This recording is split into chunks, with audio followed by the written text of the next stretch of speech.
commence par le foot. On commence par le foot, oui, l'équipe de France de football d'ailleurs, qui jouait hier soir, 3 jours après leur défaite face au Brésil.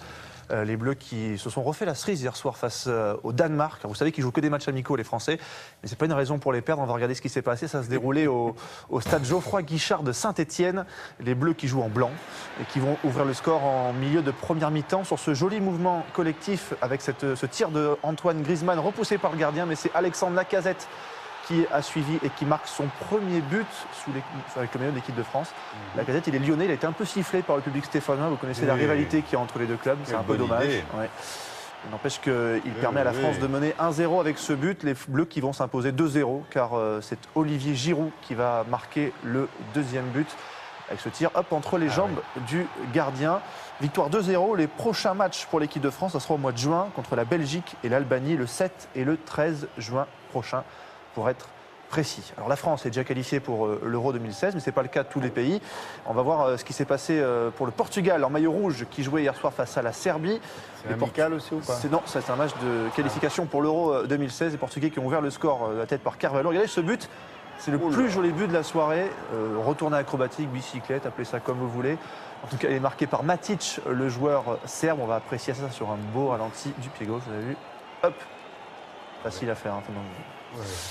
Mais finalement, c'est le Portugal qui s'impose 2-1. Il y a ce centre de Moutinho repris par Coentrao. Second poteau, les Portugais qui se placent bien dans la course à la qualification pour l'Euro 2016. Et puis, les nouvelles des champions du monde, ce sont les Allemands en maillot blanc qui jouaient face à la Géorgie.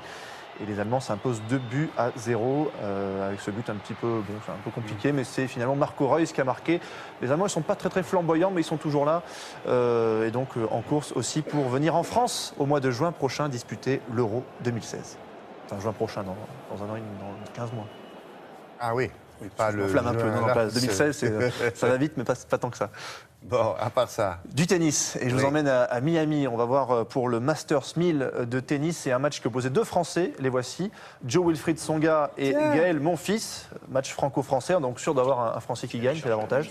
Et c'est Gaël Monfils en rouge, en bas de votre écran, qui s'impose face à Tsonga. 6-4, 7-6. Je vous laisse apprécier ce bel échange conclu par Monfils. Et donc, ça impose au troisième tour. Ça, c'est le jeune, la surprise de la soirée, Adrian Manarino. Il a 26 ans, 32e joueur mondial.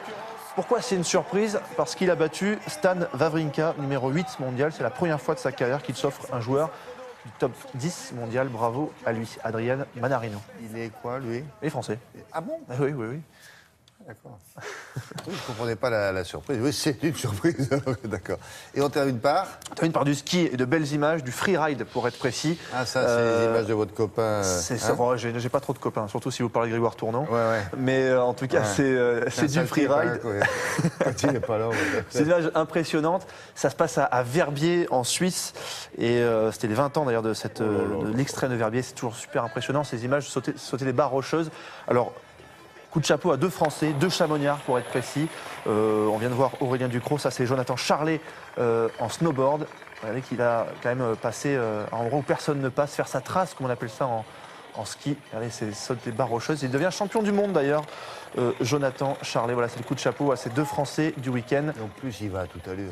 Il va à toute allure, exactement. Le freeride qui rêve de devenir un sport olympique, car c'est encore un petit peu confidentiel. Avec une GoPro en plus. Avec la caméra sur la tête pour immortaliser les sauts. Merci beaucoup, Grégory. On se revoit mercredi.